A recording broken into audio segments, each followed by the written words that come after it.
So today we're diving into this really powerful story about transformation. It's about one man who had to leave home twice, but for two totally different reasons. Let's get right into it.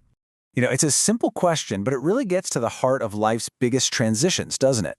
Every major shift we go through involves leaving something behind. But are all those departures the same? Well, the story we're looking at today says there's a huge difference. And this is the core idea right here. One way of leaving is a flight.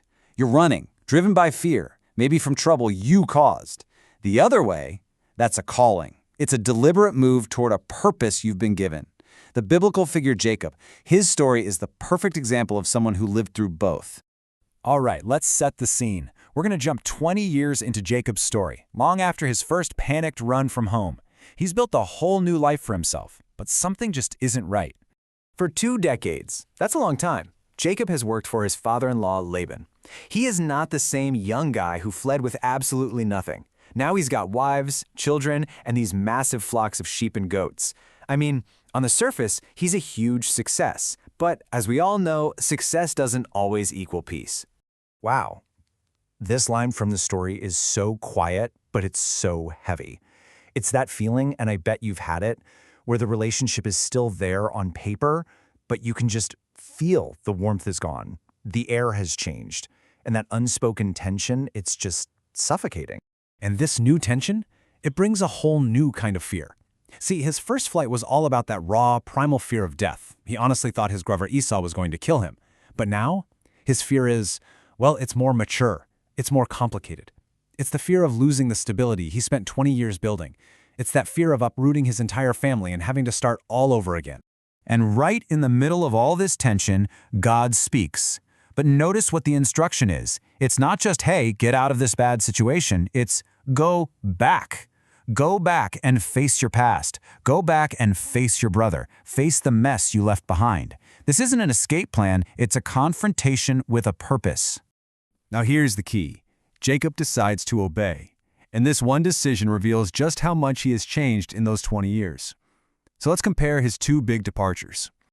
I mean, the contrast is just night and day. The first time, he fled all alone with nothing but a staff in his hand, and he was motivated by pure fear.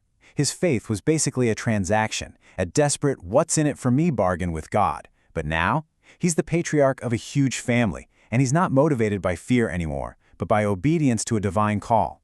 His faith isn't a negotiation, it's an experienced reality. And this one little detail just brilliantly illustrates how much he's grown. The first time, he just ran, right? This time, he does something completely different. He actually calls his wives, Rachel and Leah, out to the fields. He explains what God has said, and he makes a decision with them. That is a whole new level of leadership and partnership.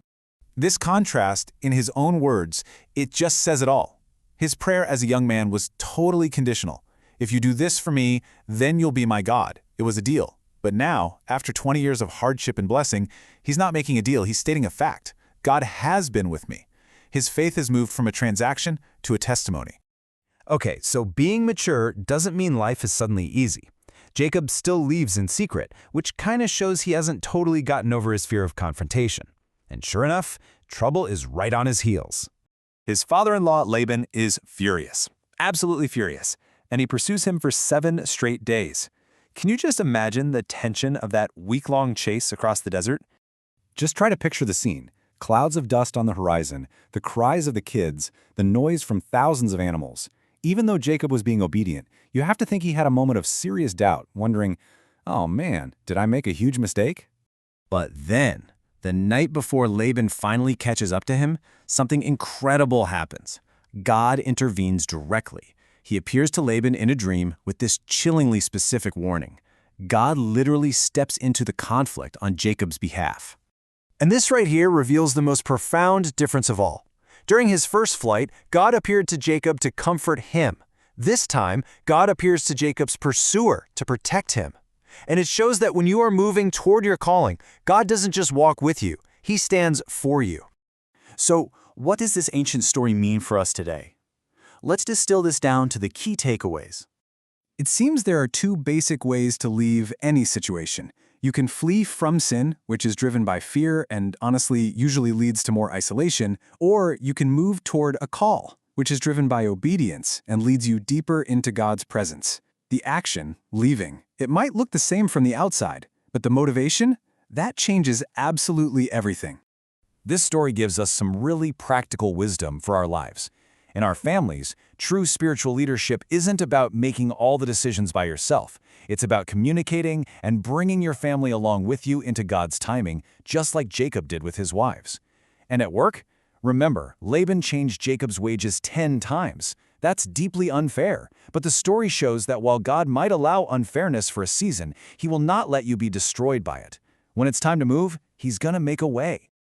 So ultimately, these moments of departure in our lives are so much more than just a change of address. They are moments of deep personal formation. In moving from one place to the next, we are also moving from who we were to who we are becoming. It's in these migrations that our true identity is really forged. So maybe you feel it in your own life right now. That subtle shift, that sense that the air has changed. The question isn't if you should leave, but why. Are you running away from something in fear, or are you being led towards something in faith?